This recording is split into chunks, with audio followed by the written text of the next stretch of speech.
Good evening, everybody, or good afternoon, or even maybe good morning. My name is Dries Van Vaerenbergh, and I welcome you to my SAP online track session.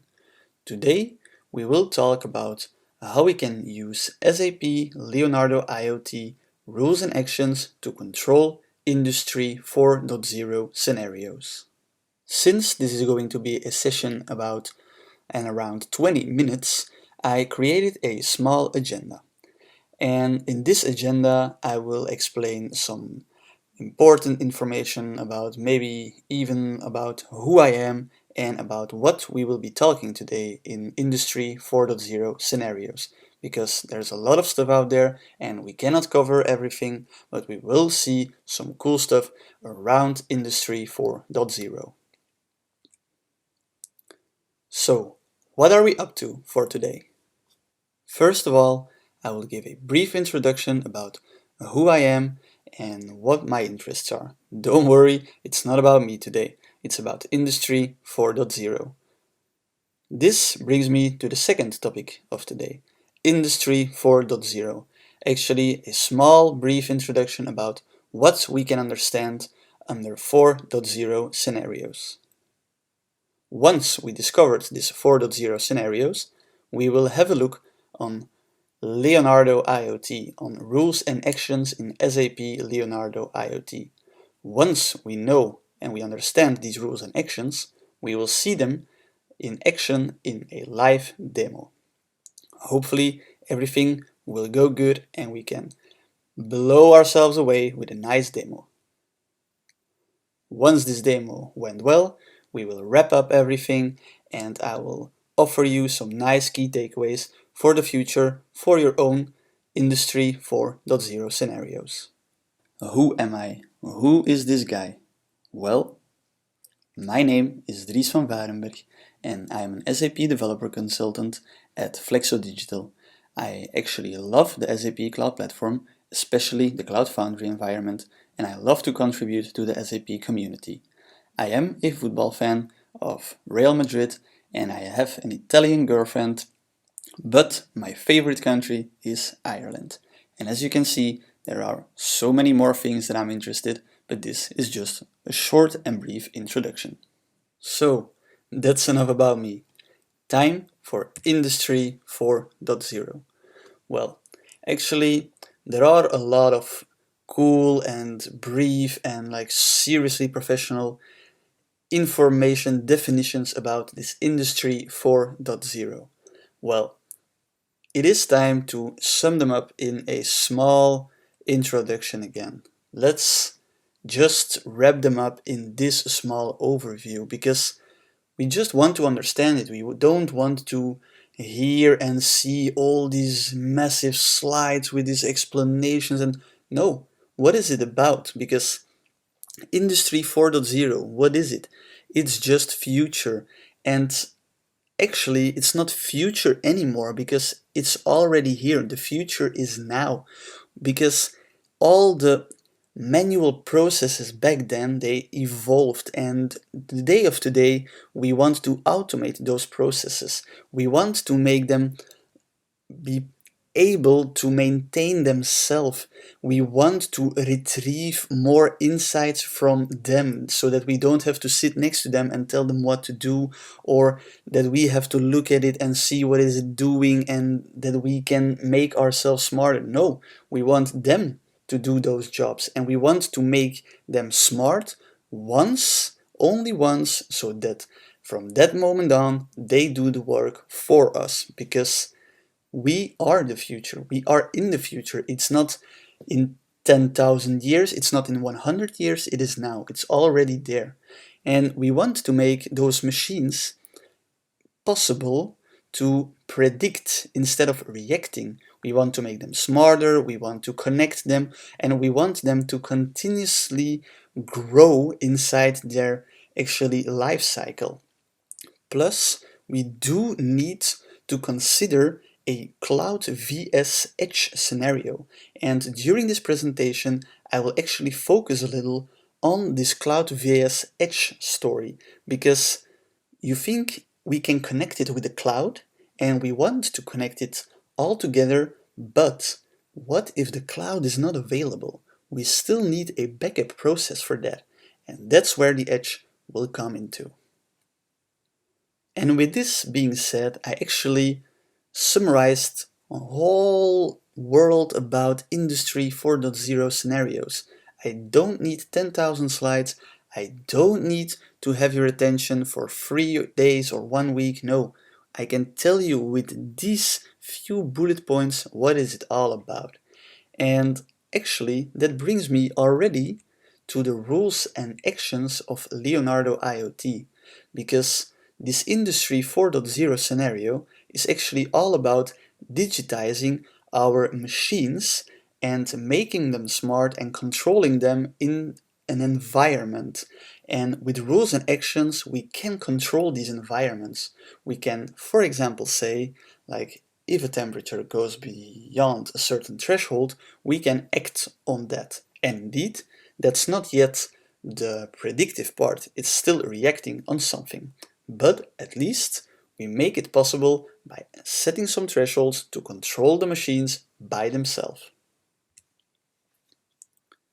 And that brings me to the specific cases, the specific actually controls that we can configure in SAP Leonardo, because it's actually, you can look at it as a cloud platform environment where we can actually control everything. And for that, we have actually three things. We have a rule context, we have a rule, and we have an action. And actually, a rule context is actually a mirror. It's a mirror on the properties of a thing. And properties of a thing, they can actually consist of few elements that can be values for that thing. For example, a thermometer can actually have temperature, and it can have a level, it can whatever you want it to have. But we need to mirror those properties via a rule context.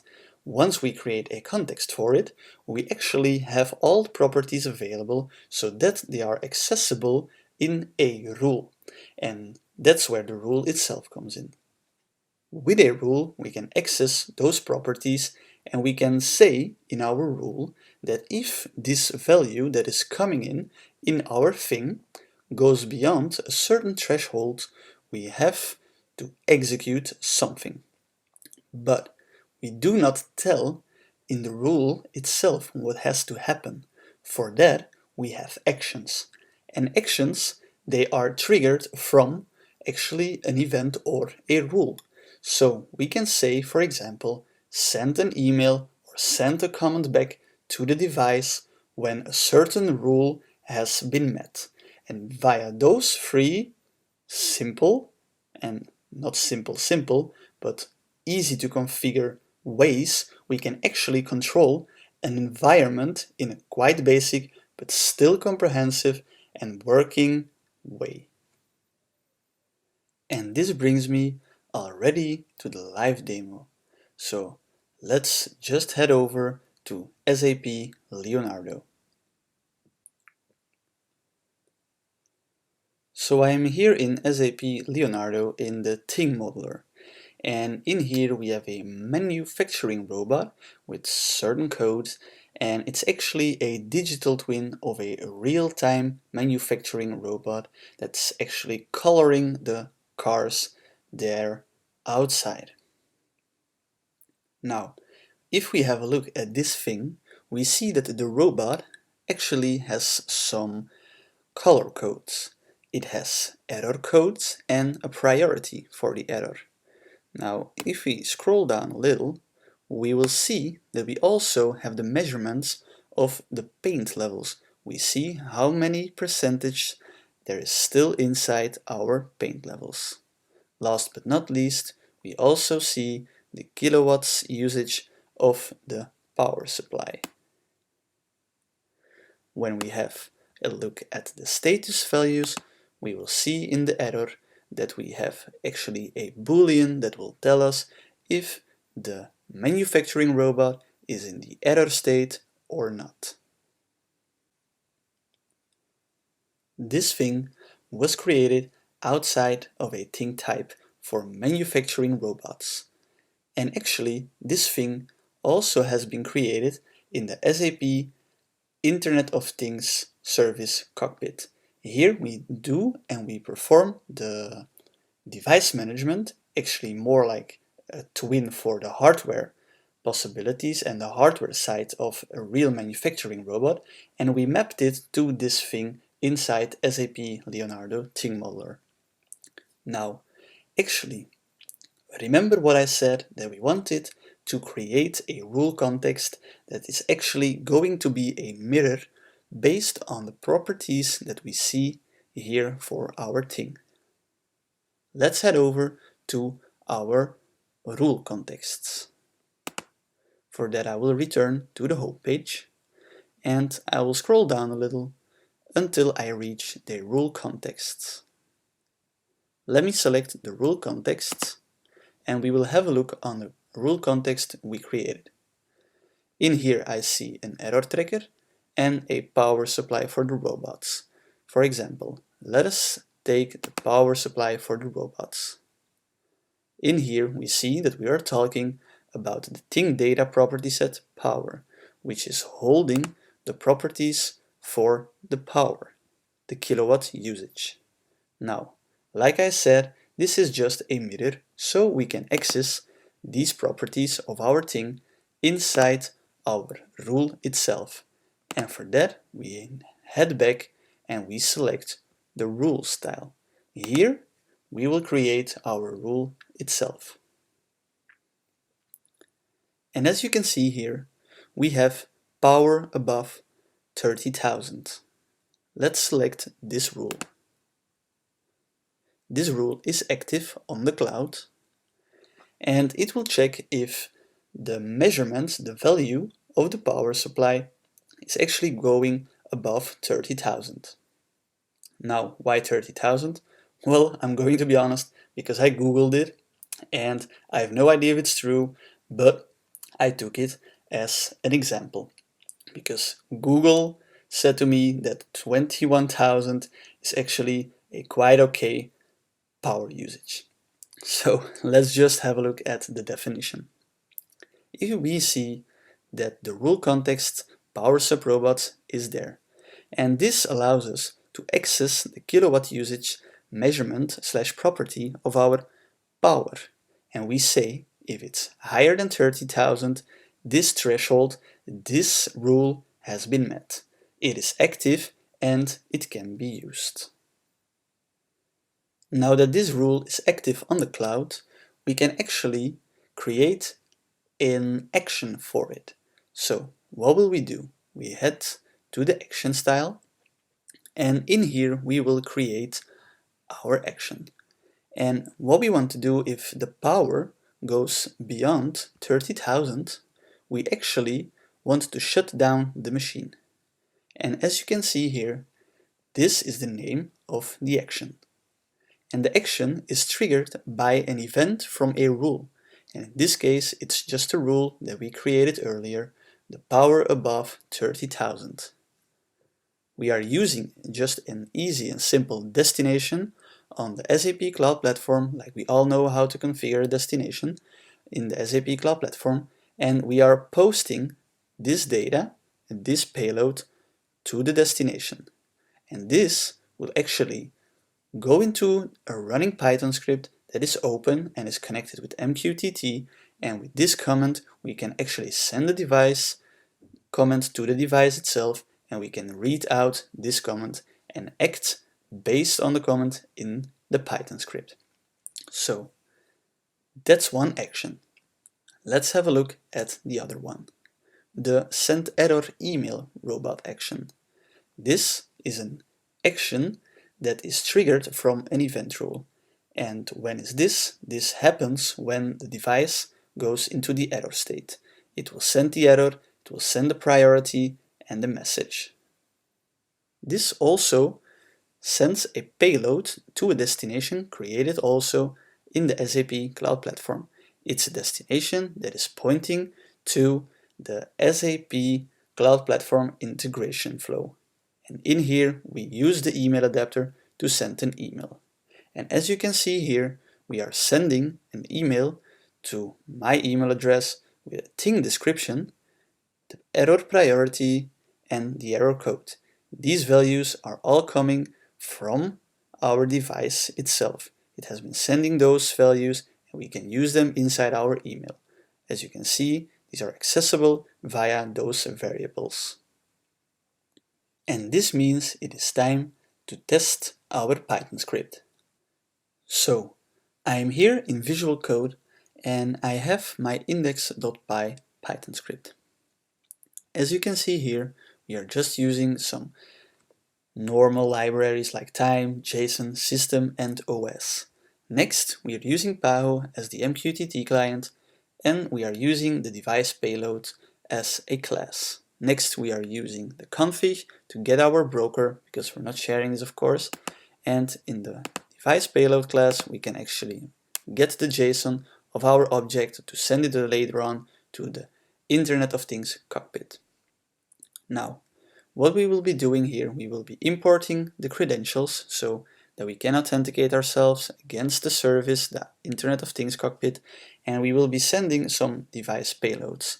As you can see here, we have a payload for the power supply and it is 50,000. And like we said in the configuration of our rules, everything above 30,000 would give an error. So, next, we will continue by opening the ports, and we still want to be open for MQTT messages coming in. And that's why we are using the onMessage function, and we will get our command sent by the action of Leonardo IoT, and we will be reading out the command and we will print it on the terminal. As you can see here, I commented this line because I don't want my computer to be shut down because of the rule and the action. The rest of it are pure configurations to connect to your MQTT broker and actually to send all the device payloads we actually initiated above. And we want to keep the program open to see what happens. So let me go back to this payload. And as you can see, this should trigger the action that actually sends a command back to the device that will shut down this computer. Let's try it out. I open a new terminal and I say python index.py and let's see what it does. It sends the payloads, all of them, and as you can see, the measures for the power supply are like 50,000. And of course, our rule was met and the action sends the command back to the device and says, this was the error code, this is the priority, and this is the message about what is going to happen. And that is exactly what we told it to do. And of course, we are not executing this command because otherwise the computer would shut down.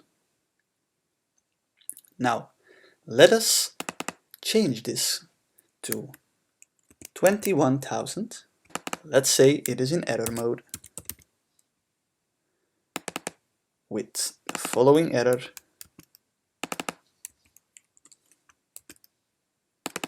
And with priority 1. Well, in this case, I should receive an email with the information about the error. Let's check if it will actually happen. I will run the script again and I should receive an email. And just like it should be, I received an email with the information of the error. The manufacturing robot ER78 with number 0001 is in error. Dear maintenance team, the color robot with this thing ID is in error, and it has the priority 1 with the following code, and we have to take action immediately. For more information, contact the crisis team via 3030 45. Of course, these numbers are fictive. Thanks in advance, the car manufacturing. And with this, we actually had a small demo about how rules and actions can help us to control our Industry 4.0 scenarios. So, time to have a small recap and to see what's more out there. Some time ago, a good colleague and a really good friend of mine, Walter Lemaire, and we created a smart coffee machine. I think you guys already heard about it, and if you don't, please feel free to watch our blogs about it and to get familiar with it. But of course, we're not the only one working with IoT. I learned a lot about all people out there and about their amazing blogs. For example, like Marco Porru, he created some really interesting blogs about SAP Leonardo rules and actions, which helped me a lot to get started with all these services in SAP Leonardo IoT. Thanks for your amazing blogs and amazing informations, Marco. Also, Maria, she created really nice blogs with a lot of explanation about all these services and how you can get started and how and for what you should use them. Those are really nice and worthy, full technical articles to get started with the Internet of Things in SAP Leonardo IoT. This already brings me to your key takeaways. So, let's check what your key takeaways are for the future with Leonardo IoT. With SAP Leonardo, you really have to check what the need is. You have to define the need of your process, what you want to automate, and what or which thing you actually want to make smart so it can help your business case.